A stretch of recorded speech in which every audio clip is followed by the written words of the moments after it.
और मैं दोता और पोता में क्या फ़र्क होता है? दोता में और पोते में क्या फ़र्क होता है? हाँ जी। जो बेटे का बेटा होता है वो पोता होता है, अच्छा अच्छा। और जो बेटी का बेटा होता है वो दोता। दोता होता ओके, है। Okay, okay. हुँ। मैं अपने बारे में सबसे पहले मैं कहना चाहूँगा कि मेरा नाम विनोद कुमार है और हुँ। मेरी कास्ट जो है बब्बर है। तो मेरा फुल नेम बनता है विनोद कुमार बब्बर। हुँ। मेरी लाइफ 1949 में स्टार्ट हुई थी। हुँ। मेरे पेरेंट्स जो थे वो पाकिस्तान से इंडिया के पार्टीशन के टाइम पर पाकिस्तान से दिल्ली में आकर बस गए थे, हुँ। और मेरा बर्थ 1949 में हुआ है, ऐसा मेरे रिकॉर्ड में लिखा हुआ है। हुँ। और उसके बाद मेरे पेरेंट्स जो थे वो बिल्कुल ही खाली हाथ पाकिस्तान से आए थे, क्योंकि पाकिस्तान इंडिया के पार्टीशन के टाइम पर जो कुछ भी वो फिज़िकली कैरी कर सकते थे वो भी रास्ते में उनसे लूट लिया गया था। और इसलिए वो बिल्कुल ही खाली हाथ आए थे। हुँ। इतना यहाँ जब दिल्ली में आकर वो रुके तो उनके पास कुछ भी नहीं था। पाकिस्तान से लेकर आए हुए में से कुछ भी नहीं था, और उनको भी एक रूम जो है, एक कमरा भी है, किराए पर लेकर रहने को मिला था। फिर वो पाकिस्तान से क्या-क्या चीज़ें लेके आए थे अपने साथ? देखो, पाकिस्तान से कोई ये तो है नहीं कि घर के कोई आइटम लेकर आए होंगे।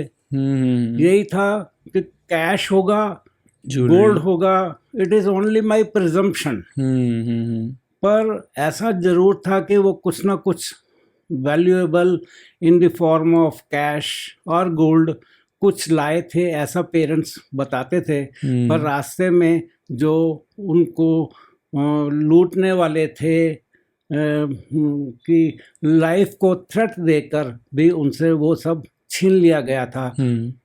लाइफ उस वक्त बचाना सबसे इम्पोर्टेंट चीज़ थी, कि लाइफ बच के आ जाए। तो उन्होंने बीच-बीच में क्या जो आप बोल रहे हो कि उनको लूटने की कोशिश करी थी, हम्म। तो वो बीच-बीच में क्या-क्या हुआ था?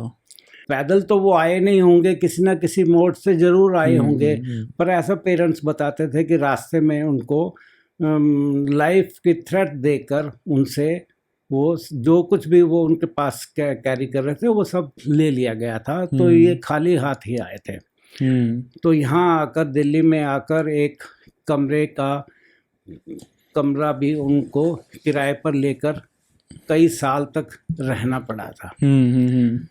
और मेरा बर्थ 1949 में हुआ था, और मैं जैसे जैसे ग्रो करता चला गया, और उसमें एक और चीज़ है कि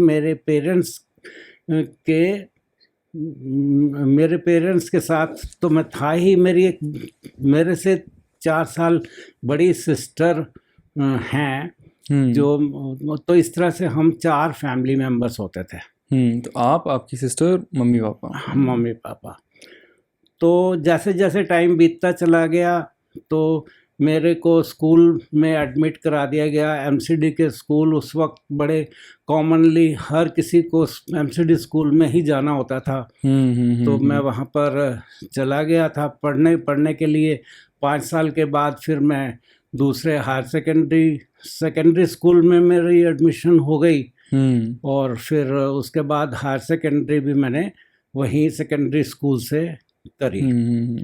मेरे स्कूल पीरियड में मेरे साथ जो मेरे को एक खुशी मिली at the end of my schooling was that I was the only one student in the school to get scholar, क्या कहते हैं उसको, क्या कहते हैं, डिस्टिंक्शन। डिस्टिंक्शन, आई हाँ। Got one distinction in one subject, and hmm. that was for the first time in the history of the school that a hmm. student of that school got a distinction. हुँ। उस time पे तो काफ़ी बड़ी बात होती होगी। उस वक्त it was very rare hmm. in government schools. It was very rare to get a distinction, and as I said, it was for the first time in the history of the school that a student passing out got distinction in a subject, and I was the only one to get distinction in that session. So that gave me a lot of encouragement. और फिर उसके बाद मैंने अपने career की ओर बढ़ने के लिए टाइपिंग सीखनी शुरू करी, शॉर्ट हैंड शुरू करी, और उस ट्रांजिशन पीरियड में अपने आप को फाइनेंस करने के लिए कहीं पर प्राइवेट जॉब भी मुझे मिल गई, जो कि मेरे को फर्दर अपने आप को कैरियर के लिए तैयार करने के लिए मुझे हेल्पफुल हुआ। तो फिर उसके बाद मैंने अपनी प्राइवेट में सेक्टर में ही जॉब बेटरमेंट मुझे मिल गई, और फिर करते करते फिर मैंने कुछ एग्ज़ाम पास किए, एम्प्लॉयमेंट एक्सचेंज में पास किए। उसके बेस पर मुझे लोकसभा सेक्रेटेरिएट से कॉल आई और मैं सिलेक्ट हो गया वहाँ पर। Amongst so many candidates I was one of the selected candidates, और वहीं से मेरा कैरियर स्टार्ट हुआ। और 40 साल की सर्विस के बाद मेरी रिटायरमेंट हो गई, और at the time of retirement मेरा जो डेजिग्नेशन डायरेक्टर लेवल का हो गया, और डायरेक्टर लेवल का जो पोजीशन है वो आज भी अच्छी मानी जाती है। और आज 15 साल मेरे को हो गए हैं रिटायर्ड हुए, और मेरे को पेंशन भी अकॉर्डिंगली बहुत अच्छी मिलती है। और इन द मीन टाइम जैसे मेरी मैरिड लाइफ स्टार्ट हुई, मैरिड लाइफ जो है 1973 से स्टार्ट हुई, जिसको कि अब पिछले साल हमने 50 साल कंप्लीट कर लिए, और उसको एनिवर्सरी हमने सेलिब्रेट भी करी थी। और जब 1973 में हमारी मैरिज हुई तो हमारे 3 बच्चे हुए, 2 डॉटर्स और 1 बेटा। और तो आपकी मैरिज हुई थी जब आप 23 years old? Just 23 or 24. 23-24. According to records, 24. According to record, 24. 24. Exactly 24. So I have completed 51 years of married life now. और मेरे जो 3 बच्चे हैं they are very well settled, और मुझे इस बात की बहुत खुशी है। मेरी लाइफ जो है वो एक रूम रेंटेड रूम में स्टार्ट हुई थी जब मेरा बर्थ हुआ था, और इस सारे पीरियड में वो after so much of struggle from one place to another, पिछले 35 इयर्स से हम अपने ही घर में रह रहे हैं, जो कि 200 गज प्लॉट में बना हुआ है और 3 स्टोरी हाउस है। तो स्टार्ट और आज का पीरियड में ज़मीन आसमान का फ़र्क पड़ गया है। तो एक रेंटेड हाउस में एक बॉर्न मतलब पैदा होने वाला बच्चा आज जो इस 75 इयर्स में कंप्लीट किए हैं मैंने, इसी महीने में 75 इयर्स की एज मैंने कंप्लीट करे हैं। Over the period of 75 years there has been lot of change in life. Today's life is very bright in comparison to my old life. Pakistan के कौन से एरिया से आपके पेरेंट्स आए थे? मेरे पेरेंट्स सियालकोट से आए थे। सियालकोट एक डिस्ट्रिक्ट है पाकिस्तान में, वहाँ से आए थे। सियालकोट और गुजरावाला टाउन अलग सेपरेट है, डिफरेंट है। अच्छा। वो डिस्ट्रिक्ट अलग हैं। सियालकोट हमारा जो पेरेंट्स का रहने की जगह थी। तो फिर आप वहाँ से सीधा दिल्ली आए थे आपके पेरेंट्स? सीधा दिल्ली आए थे। हाँ। और दिल्ली में आके पहले वो उसमें रहे थे? Rented house, 1 room rented house. And we used to pay rent for at least 2 decades, more than 2 decades. उसके बाद फिर हमने अपने एफर्ट से पैसे इकट्ठे कर करके we move to our own house, comparatively smaller house in comparison to today's house. तो जब आपके पेरेंट्स आए थे उन्होंने वो जो कैंप्स होते थे जो गवर्नमेंट ने उस टाइम पे बनाए थे, वो लोग वहाँ पे रुके थे? नहीं, कैंप में नहीं रुके थे. तो उन्होंने वहाँ पे किसी को ढूंढने की अपने फैमिली मेम्बर्स को कोशिश करी थी? देखो, मुझे तो पता नहीं है. हाँ। मेरा बर्थ ही 3 साल के बाद, बताओ. 2-3 साल के बाद हुआ है. तो उस पीरियड का ट्रांजिशन पीरियड जो था फ्रॉम 1947 टू 1950 या उसके बाद का भी मुझे तो होश तो नहीं आई ना. फॉर एटलीस्ट 10 years 15 years तो आई वॉज अनअवेयर कि व्हाट इज गोइंग ऑन. तो मुझे वो कैंप में नहीं रुके थे, सीधा दिल्ली में किसी पर्टिकुलर जगह में पहाड़गंज के आसपास, रामनगर के आसपास के एरिया में आकर एक रूम का एक सिंगल रूम रेंट पर लेकर रहने लग गए थे. And I was born here.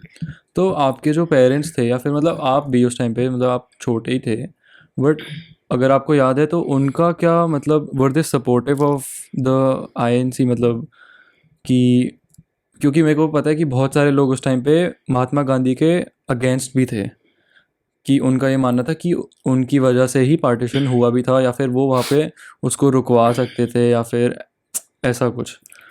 तो उस हिसाब से उनके क्या बिलीफ था आपके पेरेंट्स का? देखो, जो भी लोग पाकिस्तान से उठकर उनको दूसरे जगह में इंडिया के किसी भी हिस्से में आना पड़ा, that was not as per choice. They were forced to move out of Pakistan area. और सेम इधर से भी. It was all against their wishes. It was a political move, political decision के वजह से उनको उनकी जो पर्सनल लाइफ थी वो डिस्टर्ब हो गई, फैमिली लाइफ डिस्टर्ब हो गई. There were many cases wherein the migrants collapsed, died, were killed on the way. Thousands and thousands of people, we were told, and as the history says, thousands and thousands of people were massacred while traveling in the trains.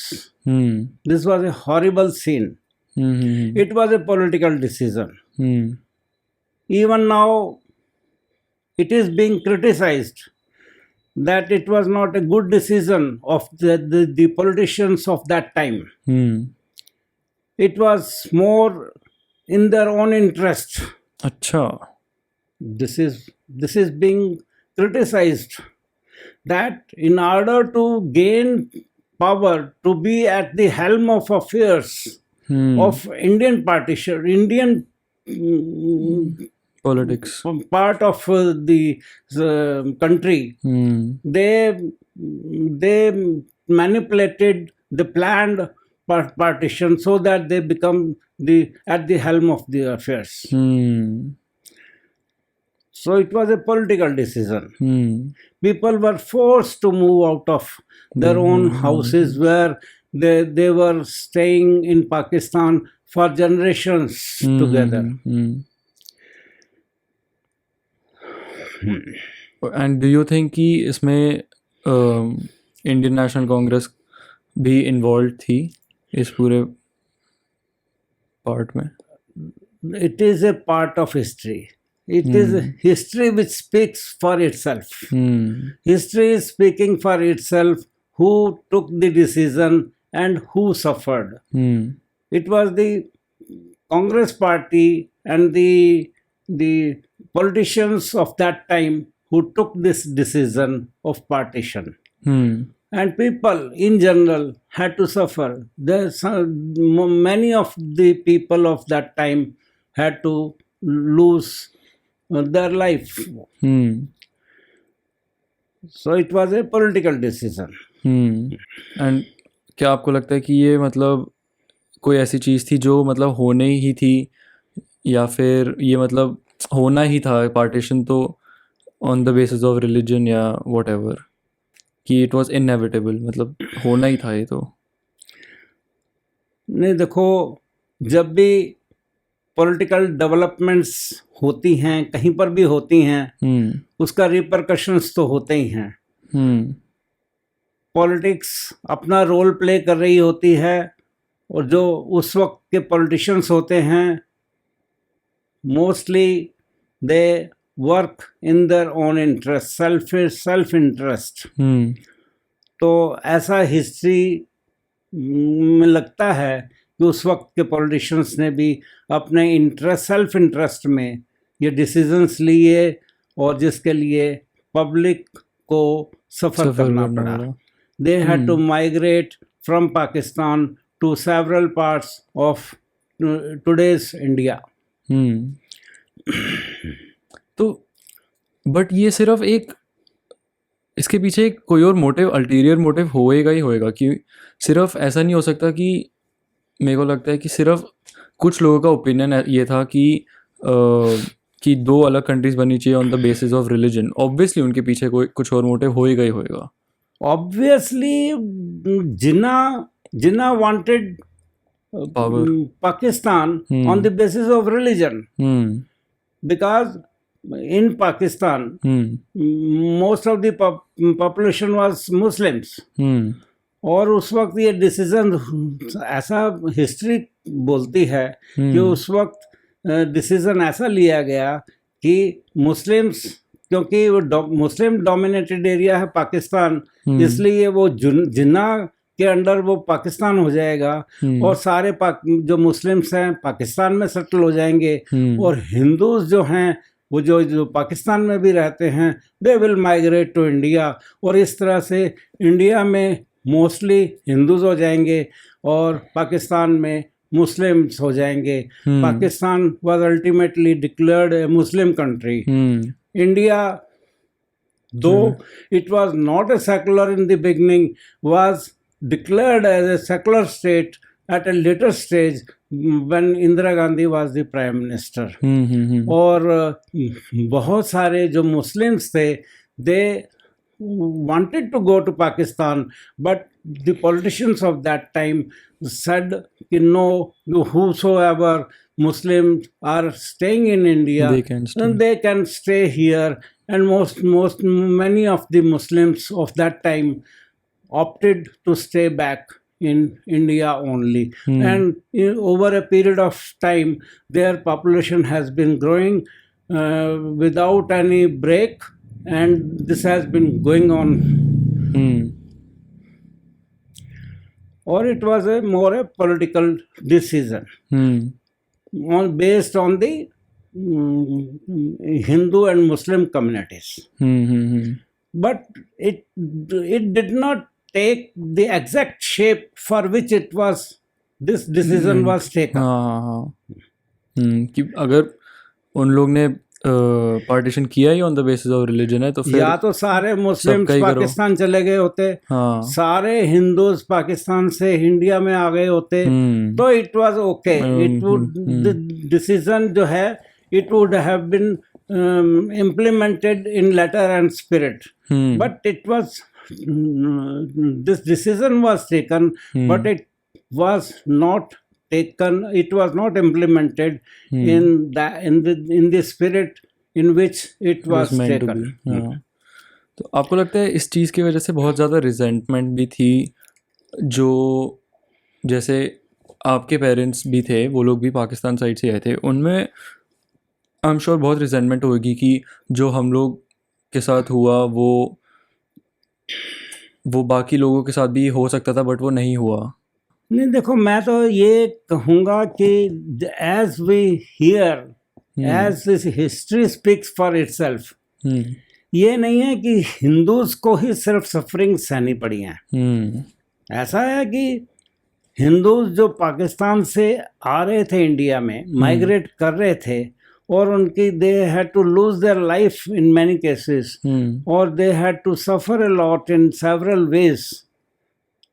इसी तरह से जो Muslims India से भी migrate हुए पाकिस्तान के लिए, उनके लिए भी सफरिंग रही होंगी, जरूर रही होंगी, ऐसा हिस्ट्री में आता है। क्योंकि जब ऐसा सुनने में आता है कि जो Hindus were trying to move to India from Pakistan by train, the entire people, all the people, the entire train was flooded with blood and flesh and blood of Hindus coming from Pakistan. सारी train जो है वो कटी हुई, लाल हुई पड़ी India पहुंची थी। और ऐसी हिस्ट्री बताती है। तो उसका as a revolt, as a resentment यहाँ से भी सारी एक ट्रेन भेजी गई थी पाकिस्तान मुस्लिम्स की। तो ये it was a very very horrible scene. It must have been a very horrible scene on both sides. But एक और जो मतलब राइट्स हुए थे जो दिल्ली में ही हुए थे, जो इंदिरा गांधी असैसिनेशन के टाइम पे हुए थे, वो उस टाइम पे आपकी क्या एज थी? देखो, इंडिया में 2 मेजर इवेंट्स हुए हैं पॉलिटिकल लेवल पर। एक जो इवेंट हुआ है पॉलिटिकल लेवल पे वो है introduction of emergency by Indira Gandhi government. That was sometime in 1970। अच्छा नहीं, 84? No. 74? That was sometime around 76 or 77। 76 or 77 when emergency was declared। Emergency भी बड़ी सीरियस इशू था। क्योंकि एमरजेंसी में आप तो देखो, you were born much later, you are totally unaware of what happened. At least people of my age are aware कि उस वक्त क्या क्या कुछ हुआ था। सो एमरजेंसी में क्या हुआ था कि लोगों के साथ बहुत ज्यादतियां हुई थी। सारा मीडिया बैन हो गया था। मीडिया की कोई फ्रीडम ऑफ स्पीच मीडिया की खत्म कर दी गई थी। और जो ऑपोजिशन के पॉलिटिकल लीडर्स थे उन सबको जेल में बंद कर दिया गया था। Public at large was suffering in several ways।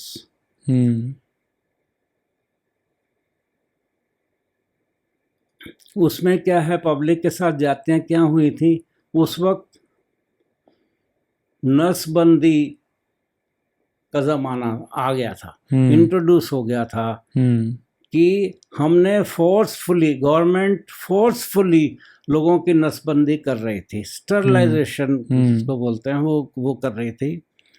और under compulsion people had to undergo sterilization. Under compulsion कैसे होता था? Under compulsion through under compulsion ऐसे होता था कि जितने भी गवर्नमेंट एम्प्लॉइज थे, अच्छा, स्पेशली टीचर्स और सेवरल अदर पीपल, उनको ये कहा जाता था कि आपको 5 केस लाने हैं नसबंदी के। ओह, हाँ, अच्छा, आपको गवर्नमेंट जॉब से अभी यहाँ से हम रिलीव कर देंगे।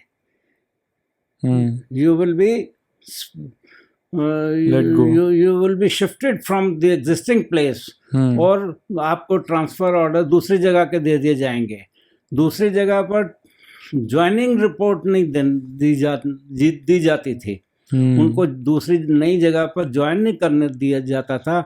उनको कहा जाता था आपकी सर्विस तब कंटिन्यू रहेगी अगर आप 5 केसेस लेकर आओगे नसबंदी के लिए। उनकी नसबंद जो टीचर्स थे या गवर्नमेंट एम्प्लॉइज थे उनकी खुद की भी नसबंदी कंपलसरी हो गई थी। जबरदस्ती। हाँ हाँ हाँ। और उनको ये कहा जाता था कि 5-5 केस आपने लेकर ही आने हैं। तो आप भी तो उस टाइम में गवर्नमेंट एम्प्लॉय थे? मैं गवर्नमेंट एम्प्लॉय जरूर था, हाँ। पर मेरा डिपार्टमेंट ऐसा था कि जहाँ पर आई वाज अनटच्ड। हम्म। जो छोटे छोटे जो डिपार्टमेंट्स थे ना, specially I am talking of teachers, school teachers. School teachers, okay. School teachers, government school teachers, उनके साथ ये जाति की जाती थी। और उसके अलावा कई और डिपार्टमेंट्स थे जहाँ पर भी ये जाति की जाती थी। और ऐसा भी सुनने में आता है, लोग बताते हैं कि लोग ट्रैवल कर रहे हैं, बस में ट्रैवल कर रहे हैं, पूरी की पूरी बस को उतार कर नीचे खड़ा कर दिया जाता था और उनकी सबकी नसबंदी के लिए फोर्स किया जाता था उनको। मतलब इंजेक्शन होता था कोई? It was some sort of an operation. Okay.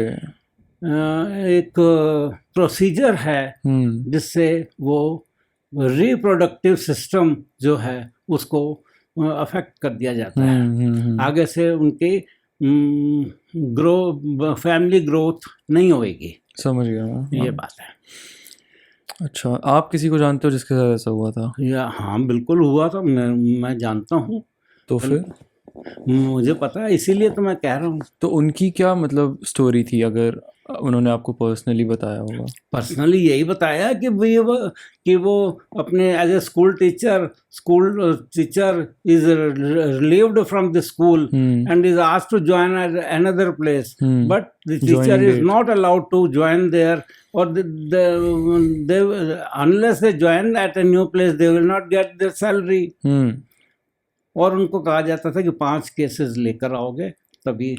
तो फिर वो 5 केस लेके जिन्होंने आपको बताया, जो वो हाँ, उनको वो खुद की भी उनकी नसबंदी हुई, उन्होंने औरों को भी करके मैनेज करके कोशिश करी। तो उनके मतलब आज तक बच्चे नहीं है? इनफैक्ट क्या है दैट उस पर्टिकुलर केस में उनकी फर्दर फैमिली ग्रोथ की जरूरत नहीं थी।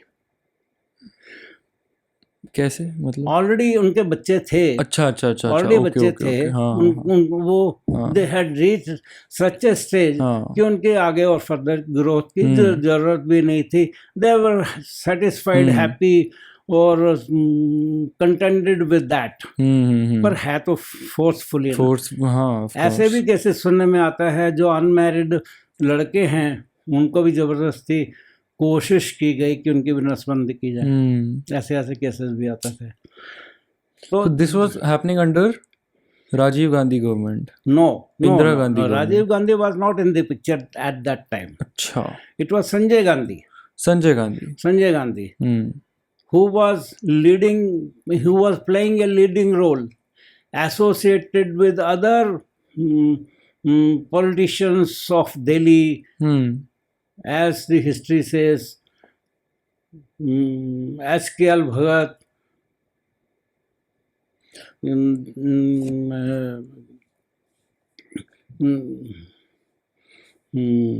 और there are 3, 4, 5 names were in circulation कि they are associated with Sanjay Gandhi, और उनकी उसमें तो उस टाइम पे कौन पावर में था, मतलब central government? Indira Gandhi was in power. Okay, तो ये कांग्रेस के अंडर ही हो रहा था मतलब सब कुछ? कांग्रेस के under Congress has been in power from the time of partition up to for quite a number of years, till the end of Indira Gandhi and a few other people later on. तो फिर ये पूरा जो process था sterilisation का, ये बंद कैसे हुआ, या फिर how did come to an end? Sterilization सिर्फ एक चीज नहीं थी, और भी कई एक्सेसेस हो रहे थे उस वक्त। जैसे कि एक्सेसेस, जैसे कोई हाउसेस हैं, ओल्ड हाउसेस, वीकर सेक्शंस जहाँ पर रह रहे हैं, कह लो कि अनऑथराइज्ड एरियाज हैं, उसमें जहाँ कहीं पर भी गवर्नमेंट चाहती थी उनकी सारी झुग्गियों को डिमोलिश कर दिया जाता था। In several parts in several parts of Delhi on the basis of religion भी उनके ऊपर जातियां की जाती थी। अच्छा, तो फिर बस डिमोलिश कर देते थे, डिमोलिश कर दिया, बस। ऐसा नहीं कि कुछ अपना बना लिया उसके ऊपर, नहीं, अल्टरनेटिव कुछ नहीं। क्योंकि वो एक अनऑथराइज्ड जगह में रह रहे हैं। Government had the right to demolish कि भी और अनऑथराइज्ड रह रहे हैं कुछ। So several such matters were taking place at that time. और पीपल के जो लोगों के ऊपर जातियां हो रही थी, लोग बहुत परेशान हो रहे थे। मीडिया की फ्रीडम ख़त्म हो गई थी और फ्रीडम ऑफ स्पीच ख़त्म हो गई थी। सारे पॉलिटिशियंस को जेल हो गई थी। कोई डेमोक्रेसी नाम की एक तरह से चीज़ ख़त्म हो गई थी। फिर स्लोली एक जनता पार्टी का जन्म हुआ उस वक्त।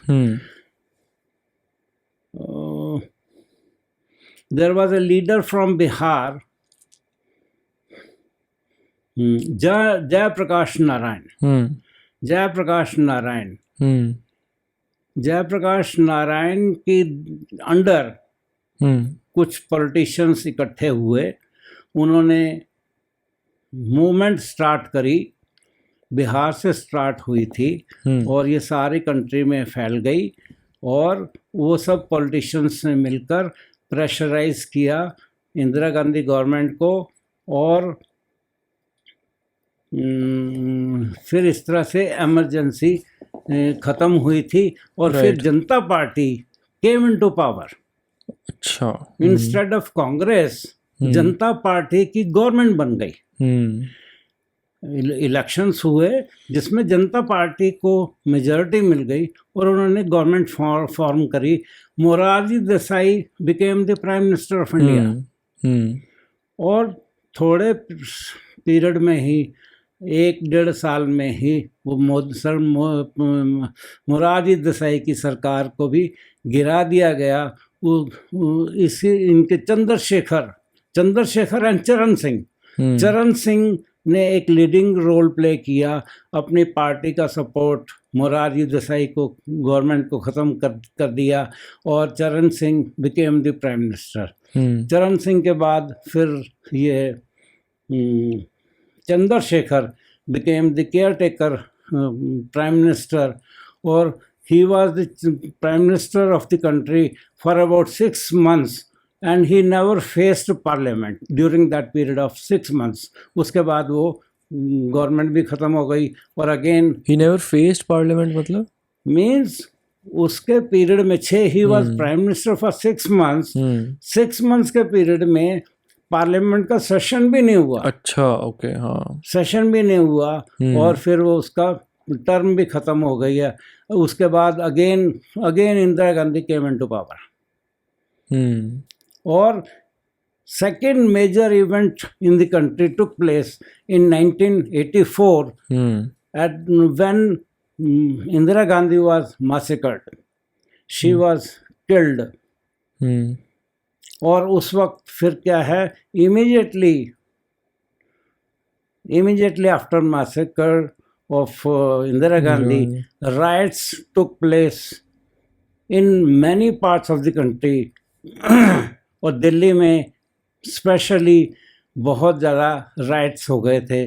It became very difficult to control the situation and overnight it was declared that Rajiv Gandhi will be the caretaker prime minister of the country. Caretaker prime minister मतलब without election, okay, till alternative arrangements are made, he will be the prime minister। और it was so difficult at that time, बहुत जगह पर आग लगा दी गई, घरों में आग लगा दी गई, बिजनेस एस्टेब्लिशमेंट्स में आग लगा दी गई राइटियर्स ने, जो राइट्स करने वाले थे उन्होंने। और पूरी दुकानें, इलेक्ट्रॉनिक शॉप्स, कपड़े की दुकानें, कई तरह की दुकानें, वो जो राइटियर्स थे, राइट्स करने वाले थे, उन्होंने लूट ली बहुत सारी दुकानें। और सिख कम्युनिटी के लोगों को जिंदा जला दिया गया। उसका मेन रीज़न था कि इंदिरा गांधी के ही पर्सनल बॉडीगार्ड ने उसको मार दिया था। उसको गोली मारी और इंदिरा गांधी को मार दिया था। और क्योंकि वो जो बॉडीगार्ड था वो सिख था, इसलिए सिखों जो भी दिल्ली में या दूसरे कंट्री के पार्ट्स में सिख लोग थे उनको भी जिंदा तक जला दिया गया था। उनके घर लूट लिए गए, उनको बहुत नुकसान पहुंचाया गया था। इसीलिए जो 1984 के राइट्स हैं उनको सिख राइट्स के नाम से भी जाना जाता है। तो उस टाइम पे आप कहाँ पे रह रहे थे 1984 में? मैं उस वक्त हम बाबा खड़क सिंह मार्ग में विलिंगटन हॉस्पिटल जो है राम मनोहर लोहिया हॉस्पिटल, उसके बिल्कुल एडजेसेंट गवर्नमेंट हाउसेस थे, हम वहाँ पर रहते थे।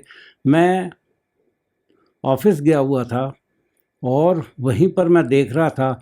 When I was coming back to my house, मैंने रास्ते में देखा कि कई जगह पर धुआं निकल रहा है।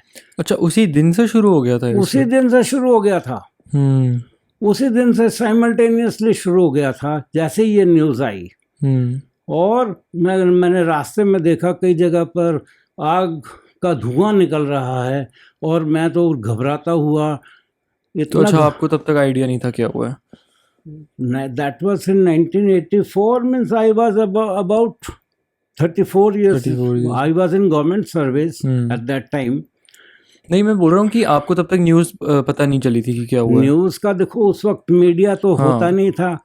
कोई रेडियो टेलीविजन, कोई मोबाइल वगैरह, कोई कम्युनिकेशन का सिस्टम तो होता ही नहीं था। ऐसे ही जैसे कहीं से खबर आ गई तो पता चलता था। तो मैंने घर आते ही अपने घर वालों को कहा कि सारे दरवाजे बंद कर दो, कभी भी कोई भी इंसिडेंट हो सकता है। अपने घर के सारे मैंने। तब तक आप गवर्नमेंट क्वार्टर्स में रह रहे थे? हाँ, बिल्कुल। हाँ, तो गवर्नमेंट क्वार्टर्स में भी वो था? नहीं, गवर्नमेंट क्वार्टर्स में तो नहीं था, पर किसी तरह की भी कोई भी सिचुएशन हो सकती है, डेवलप हो सकती है। हाँ, कुछ पता नहीं है।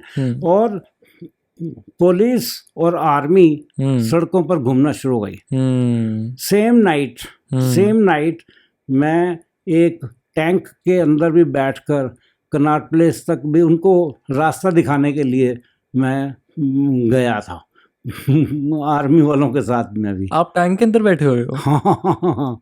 अच्छा। हाँ, तो मेरा उन्हें आप रास्ता किस चीज़ का दिखा रहे थे? कनॉट प्लेस तक का रास्ता? कनॉट प्लेस तक का।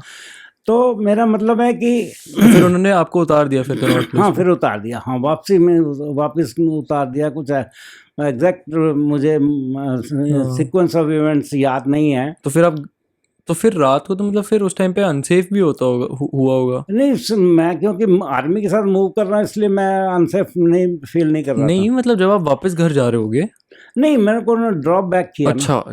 अच्छा। तो ऐसी सिचुएशन थी कि राइट्स हो गए, मासेकर हो गया, सिख कम्युनिटी वाज बीइंग मासेकर्ड। उनके घरों को, दुकानों को लूटा जा रहा था, बुरी तरह से लूटा जा रहा था। और घरों में जाकर सरदारों को चुन कर उनके ऊपर अटैक किया जा रहा था। मॉब्स निकलती थी 100, 150, 200 लोगों की।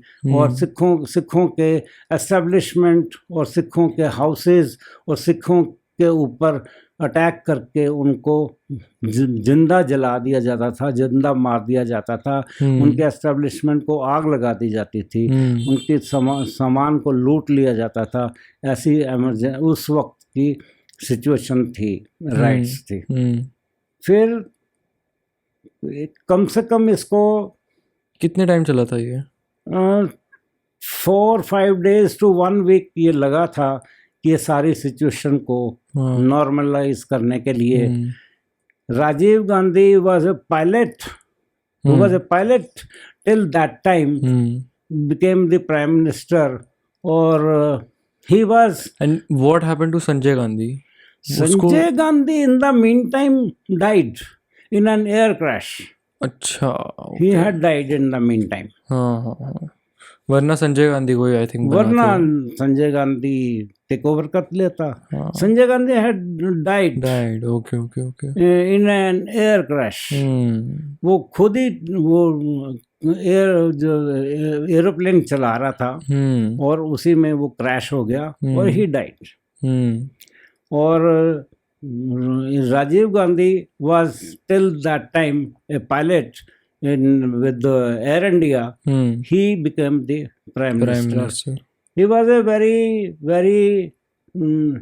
very attractive personality, very young by age, pleasing personality.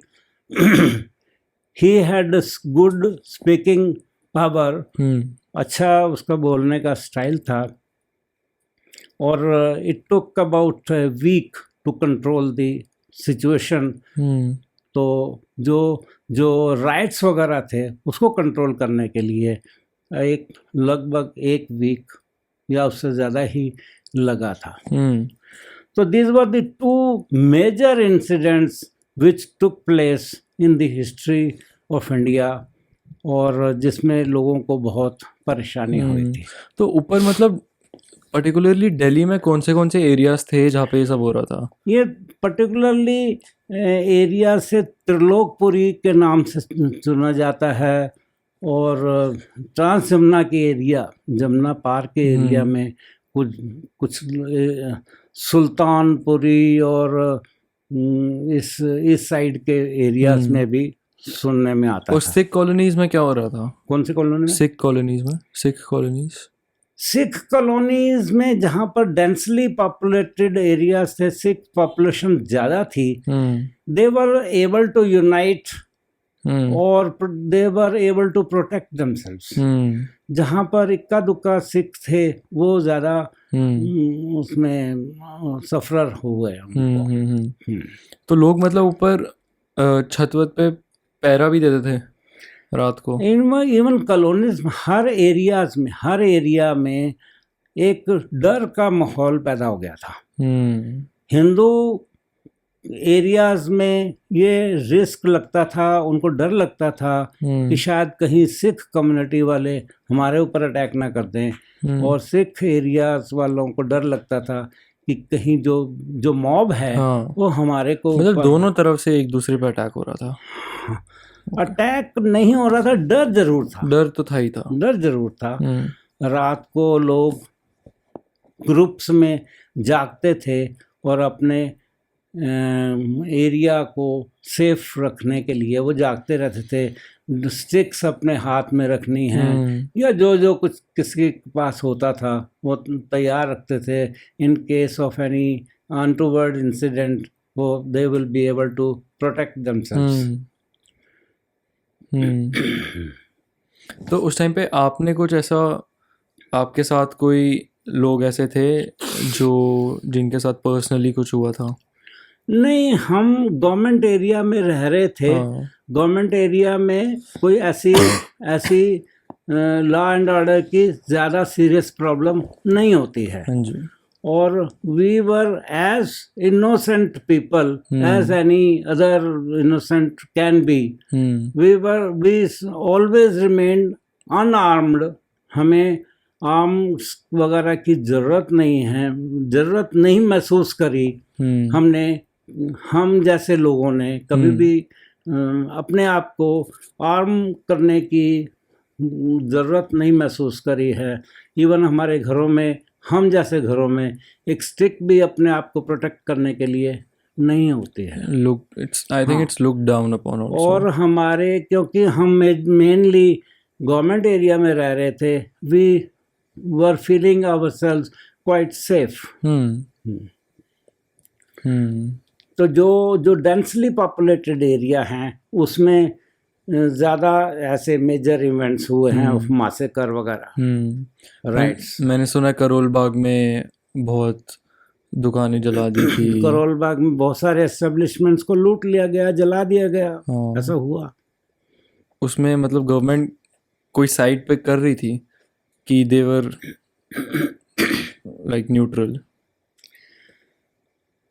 Any government is expected to be neutral, neutral, expected to be expected to neutral, be, but the politicians play their own role. of course, yeah. Politicians of that time were playing their role, and they were blamed later on that these were the people who played negative role in the society against the Sikh community. That is why they were blamed later on, and court cases भी उनके खिलाफ हुए। आज तक भी Sajjan Singh is in jail. He is undergoing life imprisonment. Who is Sajjan Singh? Sajjan Kumar. Sajjan Kumar was a member of parliament from outer Delhi, and उसके खिलाफ case चला, में कोर्ट में केस चला, और जो कुछ सिख फैमिली ने उसके अगेंस्ट में चार्जेस लगाए, और बड़ी लंबी लड़ाई के बाद कोर्ट ने डिसीजन दिया he will have to undergo life imprisonment. Today he is in jail. He is undergoing life imprisonment क्योंकि he played a role as a politician. Likewise, there were other 4-5 politicians, Bhagat, HKL Bhagat, I'm not able to recollect other names of that time. तो जिन्होंने public को provoke किया against a particular community. अच्छा, मतलब उनका भी role था इस सब में। अच्छा, लोकसभा मेंबर या फिर लोकसभा एम्प्लॉय ऑफिस में क्या हो रहा होता जहाँ पे पार्लियामेंट सेशन होता? हाँ, सेशन में। हाँ voice was raised in parliament also कि this is going on, but government of that day was helpless. Everyone had to be a witness to what is going on. Government control करना चाह रही है, पर public जहाँ पर होती है, पब्लिक को कंट्रोल करना बड़ा मुश्किल हो जाता है। तो स्लोली एंड स्टडीली कंट्रोल किया गया सिचुएशन को। और मेरे को ऐसा भी लगता है कि जो 91 में जो ग्लोबलाइजेशन और इंडिया में वो खोल दी थी इकोनॉमी, मार्केट्स खोल दी थी, उससे मतलब विजिबली आपको कभी पता चला कि हाँ ऐसा दिख रहा है कि बाहर के प्रोडक्ट्स या फिर जो लोकल वेंडर्स है वो सफ़र कर रहे हैं उस डिसीजन की वजह से? 91 94 yes I am able to recollect till 90 or 91 Rajiv Gandhi was the prime minister.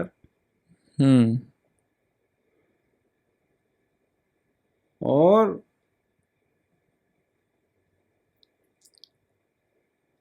in 90 or 91 when Lok Sabha elections were held, he got a very good number of seats in parliament.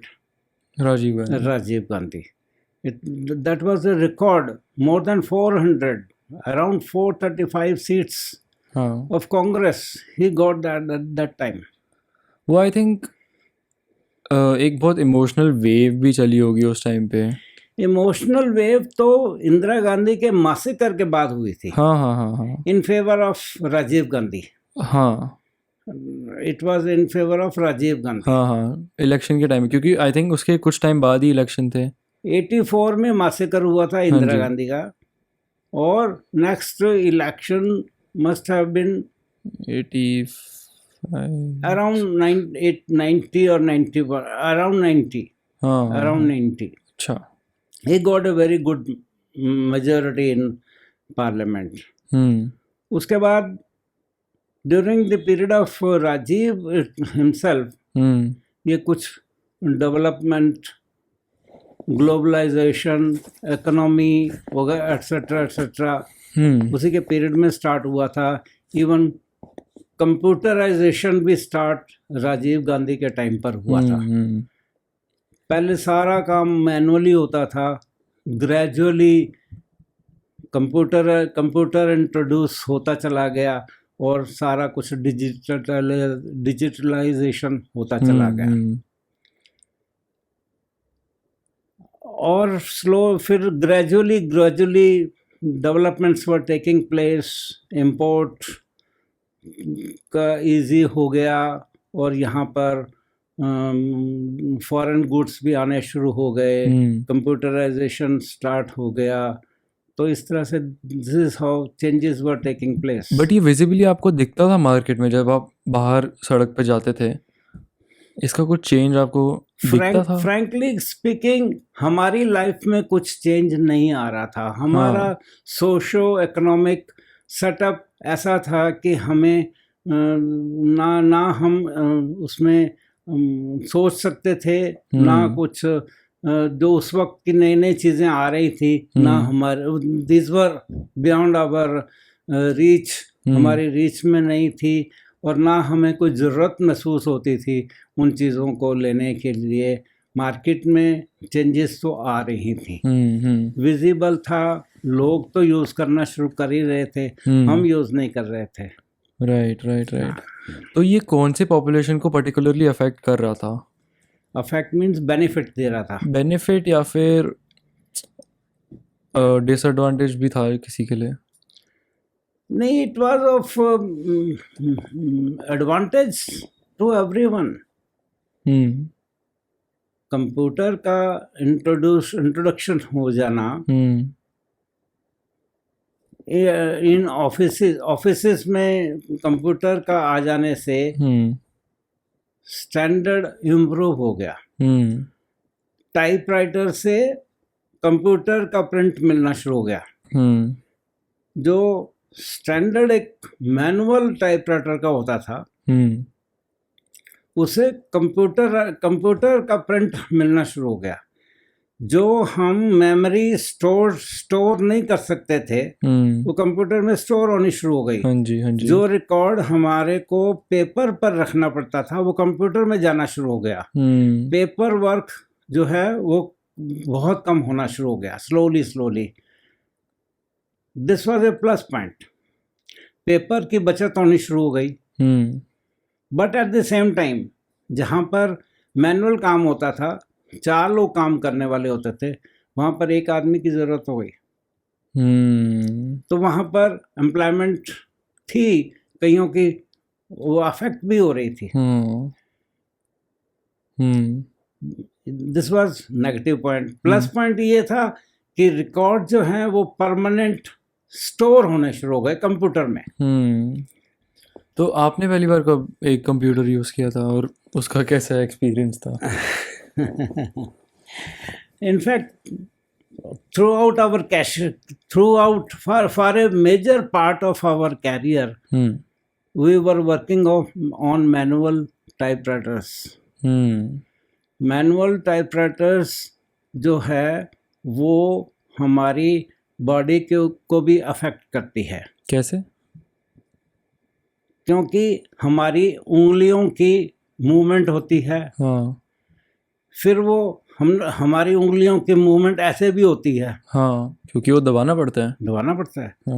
और अगर typewriters इतनी soft नहीं है उनकी movement, तो उसको उंगलियों के ऊपर, बाजुओं के ऊपर जोर भी पड़ता है. अच्छा. और after working on the manual typewriter through out the day, शाम को ये बाजुएं भी थक जाती थी. अच्छा. इवन नॉर्मल वर्किंग आवर्स के बाद भी हम काम किया करते थे. पार्ट टाइम भी ऑफिस में ही हमें काम करना पड़ता था. और working from 10 in the morning till 10 at night, तो हमारी जो बॉडी के ऊपर भी अफेक्ट करता था। फिर उसमें कई तरह की प्रॉब्लम्स होती थी। मैनुअली जब टाइपराइटर्स में हम काम करते थे उसमें मिस्टेक्स भी रहने का चांस होता था, और रह भी जाती थी, होती भी थी, अननोइंगली होती थी। उसके लिए फिर करेक्शन की जाती थी। Correction involve so much of other exercises. फिर एक ज़माना होता था टाइपराइटर का प्रिंट लेते थे हम पेपर के ऊपर। फिर उस ज़माने में अगर हमें किसी मैटर की कापियाँ करनी हैं, मान लो 50 करनी है, 100 करनी है, 200 करनी है, तो उसके लिए हम सिर्फ मैनुअल टाइपराइटर पर 100-150 कापियाँ नहीं लेते थे, उस पर स्टेंसिल होता था। स्टेंसिल्स होता था, वो पेपर की जगह पर वो स्टेंसिल चढ़ाया जाता था और फिर उसको टाइप किया जाता था। उसके अंदर वो जैसे कह लो कि वो उसके ऊपर प्रिंट आ जाता था और उस इमेज बन जाता था। फिर उसका वो एक सिस्टम होता था, मतलब उसका साइक्लोस्टाइलिंग का सिस्टम होता था। उससे रिक्वायर्ड नंबर ऑफ जो कॉपीज है उससे वो ले ली जाती थी। अब आज के ज़माने में एक कंप्यूटर पर एक ही बार प्रिंट करो और टाइप करो और जितनी मर्जी कापियाँ ले लो। तो कोई पेपर वर्क की बचत हो जाती है, स्टेंसिल का कोई इन्वॉल्वमेंट नहीं है, कोई कार्बन का कुछ नहीं है, वो जो ऑटो करेक्शन भी हो जाता है, कई तरह का फैसिलिटीज हो जाती हैं। तो this is a major change which has come in this field. तो फिर आपने कब यूज़ किया था कंप्यूटर पहली बार? as far as I am able to recollect, मैं एक चीज और ऐड कर देता हूँ। Over a period of time, in some cases and at some places, manual typewriter के साथ साथ इलेक्ट्रिक टाइपराइटर्स आ गई थी। उसमें क्या है, स्ट्रेस जो है वो कम पड़ता था हाथ के ऊपर, क्योंकि वो बिजली से चलती थी। और तो उसमें मतलब ऐसे दबाना पड़ता था फिर, पर उसका जो प्रिंट था वो ज़्यादा अच्छा आता था। तो हाँ, और सॉफ्ट टच होता था उसका। This was electric typewriter. Electric के बाद फिर इलेक्ट्रॉनिक आई टाइपराइटर। अच्छा, तो मैनुअल, इलेक्ट्रिक, इलेक्ट्रॉनिक। अच्छा, उसमें क्या है कि हम एक बार उसमें मैटर फीड कर देते थे, उसके बाद with the press of few buttons हम जितनी बार मर्जी उसमें से प्रिंट ले सकते थे। That was as good as a mini computer. अच्छा, इलेक्ट्रॉनिक टाइपराइटर। उसमें एक बार हमने मैटर टाइप कर दिया, उसमें अगर प्रिंट लेना है, पेपर चढ़ाओ, बटन प्रेस करो और जितनी बार मर्जी उसमें से कापियाँ लेते चले जाओ। That was a improvement over manual and electric typewriters. फिर इलेक्ट्रॉनिक टाइपराइटर के बाद कंप्यूटर आ गए। कंप्यूटर जो है, as far as I am able to recollect, during 1991, 92 और 93 हम लोगों के लिए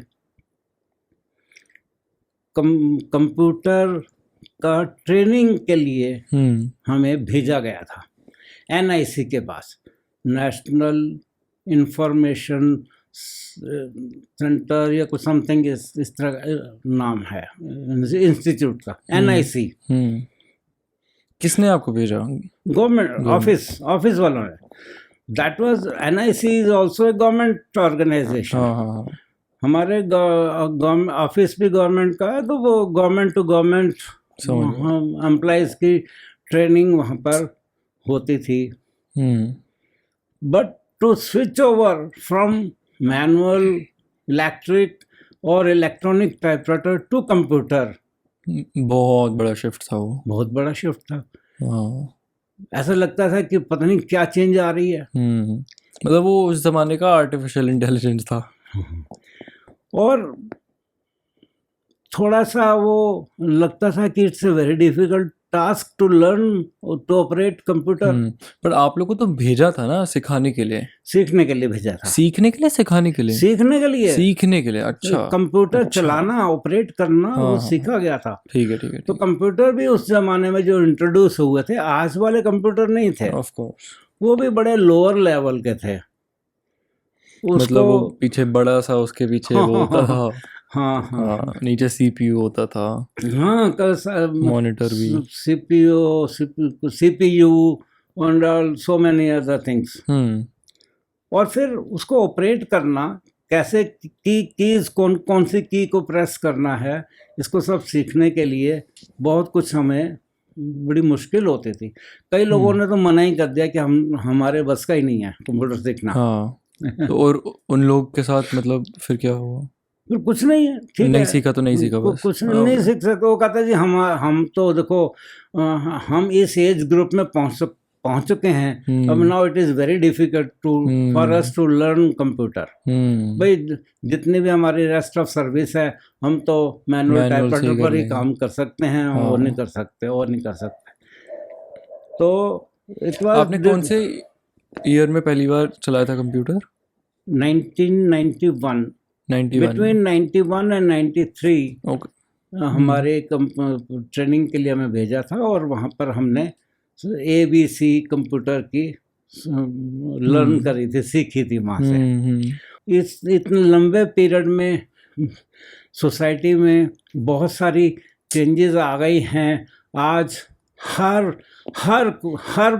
मेल हो फीमेल हो, छोटा हो बड़ा हो, अमीर हो गरीब हो, हर किसी के हाथ में मोबाइल है, according to his choice, according to his affordability, according to his need.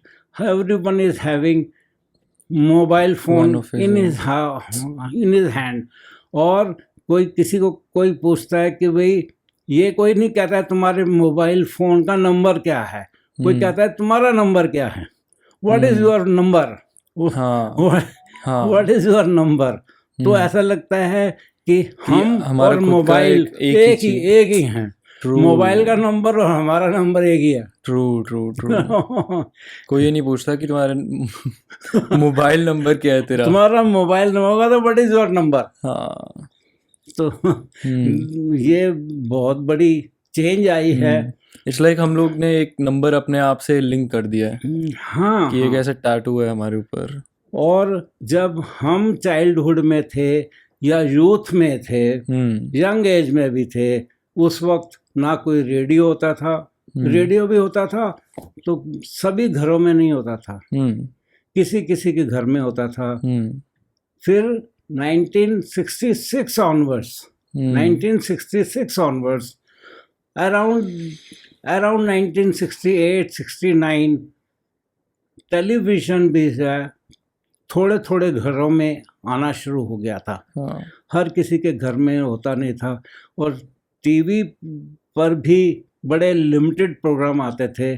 Doordarshan कोई उस वक्त केबल सिस्टम नहीं होता था, दूरदर्शन के ही चैनल एक दो आते थे, एक मेन होता था, एक कोई छोटा लेवल का एक चैनल होता था, वो भी फिक्स आवर्स में होते थे, 1 2 3 घंटे के लिए होता था। कोई चैनल जो है वो 2 घंटे के लिए होता था। वीक में एक पिक्चर आती थी, और 1-2 दिन चित्रहार आता था। चित्रहार लगभग आधे घंटे का होता था।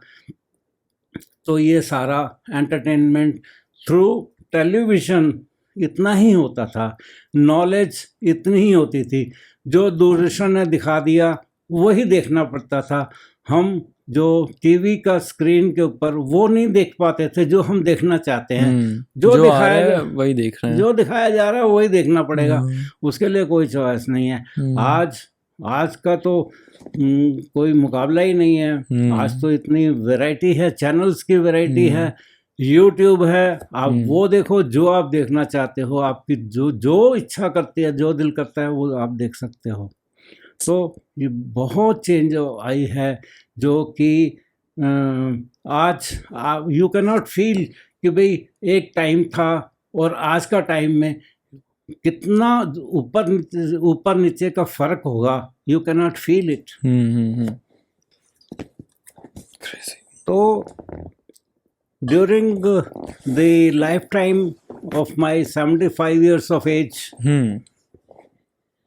एक रेंटेड वन रूम हाउस जहाँ पर मेरा जन्म हुआ था, आज जिस जगह पर मैं बैठा हुआ हूँ पिछले 35 ईयर्स से, there is a drastic change, improvement, lot of improvement. It is all with the grace of God. मैं आज भी अगर हर्ष विहार उस पर डालता हूँ मैप पे, तो फिर मेरे को वो वाला दिखाता है, करमपुरा वाला। करमपुरा वाला नहीं, अरे करमपुरा ही है ना उस जगह का नाम, जो पास में ही है, थोड़ा सा नॉर्थ दिल्ली में ही है कहीं पे। हाँ, मोती नगर, करमपुरा, मोती नगर, करमपुरा दिखाता है। हाँ हाँ, तो वो हमें मैप पे चेंज करना पड़ता है। अरे करमपुरा दिखाता है। हाँ, तो ठीक है, हम थोड़ा सा पीछे जंप करते हैं। तो जो आप वो बोल रहे हो जहाँ पे आप बॉर्न हुए थे, वन रूम रेंटेड अपार्टमेंट जो था, that was in Paharganj, Ramnagar area, Ramnagar near Paharganj. And उस टाइम पे वहाँ पे मतलब आप एंटरटेनमेंट के लिए क्या करते थे? आप बाहर खेलने जाते थे, या फिर जो भी आपने, अगर कुछ म्यूज़िक भी सुनते थे अगर आप, तो वो एक्सपीरियंस उस टाइम पे कैसा होता था? मतलब how is it different from अभी का जो भी है? देखो, उस वक्त की लाइफ आज की लाइफ नहीं थी। That life was deprived of everything what we have today. That was minus of what we see today's life. उस वक्त कोई, there was no question of entertainment. माँ बाप का प्यार मिल जाए वही एक एंटरटेनमेंट होता था। एंटरटेनमेंट, खेल, गेम्स, उस वक्त की गेम्स, जब हम बड़े हुए, थोड़े बड़े हुए,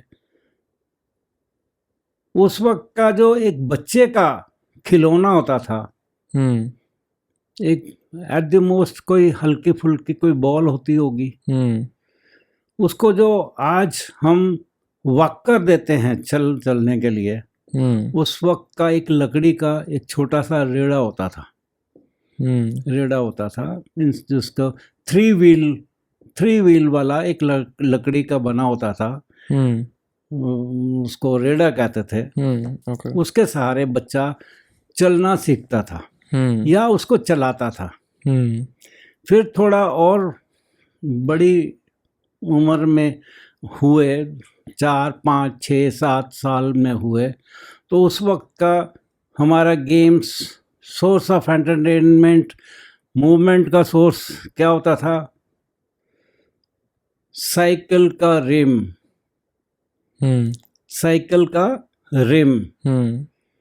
वो लेकर उसके अंदर एक डंडी डालकर वो उसको ऐसे प्रेस करके चलता रहता था।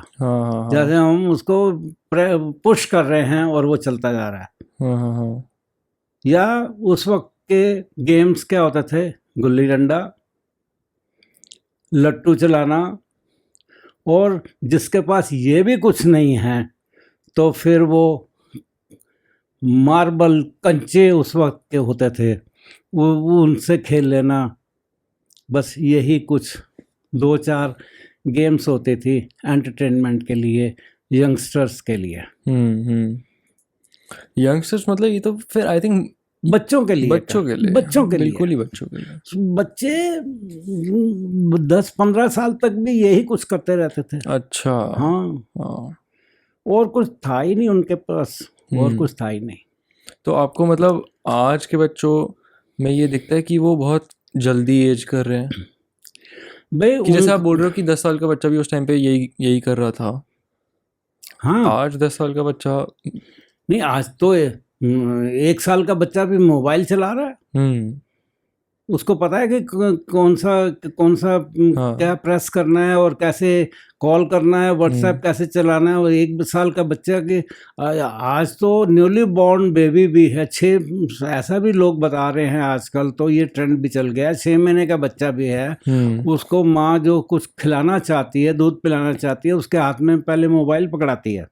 मोबाइल, वो उसको फोटो देखता है, वो खुश होता है, उसकी तरफ देख रहा होता है, और माँ जो उसकी होती है उसको खिला पिला रही है, दूध पिला रही है। Hmm this is the start of life of a child today. Hmm और वो फिर वो ऐसी सिचुएशन आती है, वो हैबिचुअल हो जाता है, मोबाइल छोड़ता ही नहीं है। वो कहता है जी हाँ मेरे को मोबाइल दोगे तो मैं खाना खाऊंगा, और ये माएँ खिला रही हैं, फिर उनको उसके हाथ में पहले मोबाइल दे रही हैं, उसकी फोटो दिखा रही हैं, कोई यूट्यूब निकाल रही है, वो कुछ निकाल रही हैं। तो ये this is the change that is taken place. कोई कम्युनिकेशन का सोर्स ही नहीं था।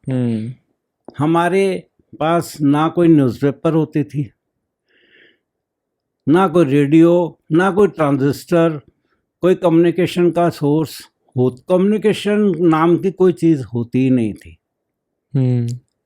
अगर किसी को कम्युनिकेट करना होता था थ्रू लेटर्स। अगर कोई यहाँ दिल्ली में रहने वाला कोई जम्मू में रह रहा है तो बाई पोस्ट भेजेगा कि अपना जो whatever one wants to say, वो रिटन फॉर्म में लेटर भेजेगा। चाहे उस पोस्ट कार्ड होता था, post card was a common man's means of communication, cheapest mode of communication, letters, post card. और आगे पीछे उसमें लिखने की एक साइड फुल पेज होता था और दूसरी तरफ हाफ पेज होता था, उसके साथ फिर एड्रेस भी लिखने के लिए हाफ पोर्शन होता था। और फिर उसके बाद फिर इनलैंड लेटर आ गया, वो that was valid for the entire country. 15 पैसे या 5 पैसे में वटएवर होता था, उसमें कुछ ज़्यादा कुछ लिखने के लिए स्कोप होता था, ज़्यादा कुछ लिखा जा सकता था। और कम्युनिकेशन का कोई मीन्स ही नहीं था। अगर किसी का हालचाल पूछना है, बताना है, तो that was only through post card और इंडियन लेटर, या फिर अगर एक लिफाफे में बंद करके अपना कोई लेटर भेजना है, फिर उसके ऊपर पोस्टेज स्टैम्प कंपैरेटिवली ज़्यादा लगती थी, इसलिए लोग प्रेफर करते थे पोस्ट कार्ड और इनलैंड लेटर ही कर दिया जाए, क्योंकि वो एक लिफाफे के अंदर बंद करके पोस्टेज स्टैम्प कंपैरेटिवली ज़्यादा लगते थे। तो this was the only source of communication. और क्या आपको ऐसा लगता है कि मतलब अब जैसे मोबाइल फ़ोन्स आ गए हैं और मतलब जो भी है कम्युनिकेशन अब बहुत आसान हो गया है, तो लोग इसको मतलब लाइटली लेते हैं या फिर फॉर ग्रांटेड लेते हैं कि अगर आपसे अब बात करनी होगी और मेरे को 1 दिन लगा के लेटर लिखना होगा, 5 दिन लगा के वो लेटर आपके तक पहुंचेगा, तो मैं वो जो 1 दिन लेटर लिख रहा हूँगा मैं उसको ऐसे लिखूँगा कि मेरी बात क्लियरली पहुंच जानी चाहिए इसमें, क्योंकि अगर ये मेरे पास यही चांस है कि अगर इसमें मैं नहीं अपनी बात कन्वे कर पा रहा तो फिर वो मतलब फिर नहीं हो रहा वो।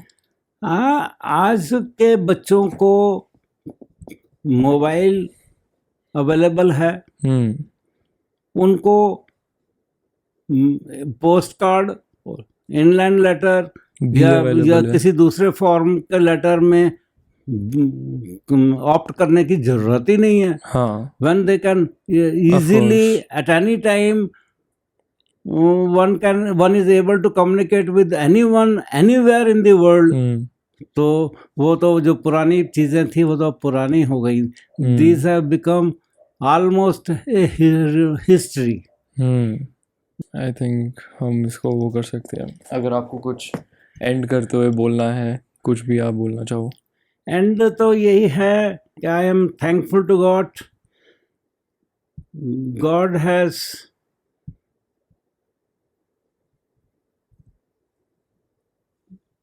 blessed me with all shining children and their children further. All are well settled, their families are well settled, all are very well educated, and I pray to God every good thing for all my family, extended families. जैसे ये चीज़ भी है, जैसे आप अभी बता रहे हो, मैंने आपसे पूछा कि अगर आप कुछ बोलना चाहोगे, आपने बिल्कुल सेल्फलेसली एक चीज़ बोली कि कुछ भी ऐसे आपने वो नहीं बोला कि मुझे ये चाहिए या फिर मेरी ये विश है। नहीं, देखो, I have a plus point, मेरी गॉड की तरफ से मुझे गिफ्ट है, मुझे किसी से कुछ नहीं चाहिए और मेरे किसी भी मेंबर को मुझसे कुछ नहीं चाहिए, ये सबसे बहुत बड़ी बात है। I don't expect anything from anybody and nobody aspects anything from me. ये बहुत, मैं कहता हूँ this is marvellous. I am not worried about anybody and nobody is worried about me, because nobody needs to be worried about me. I am self-sufficient and all my people are self-sufficient. It is good, I feel. Self-sufficient, हाँ, sure, but इसका ये मतलब थोड़ी कि आपसे मतलब या फिर आप किसी से या कोई आपसे कुछ एक्सपेक्ट नहीं करता। I don't expect anything from anyone. From anyone. From anyone. I feel I'm self-sufficient. God has made me self-sufficient. As after retirement, Not financially मैं बोल रहा हूँ। God has been very great to me. It has made me self-sufficient, confident about myself. At this age, I feel quite satisfied and confident. And no one expects anything from me, and I don't expect anything from anyone. God has made me self-sufficient. I am thankful to God. All my people, all my children, their extended families, they are all self-sufficient, confident, bright. I wish them good career in life and all happiness to them. Okay, हम इसको फिर खत्म कर देते हैं, and कर। Okay, बंद कर दिया। हाँ, ठीक है।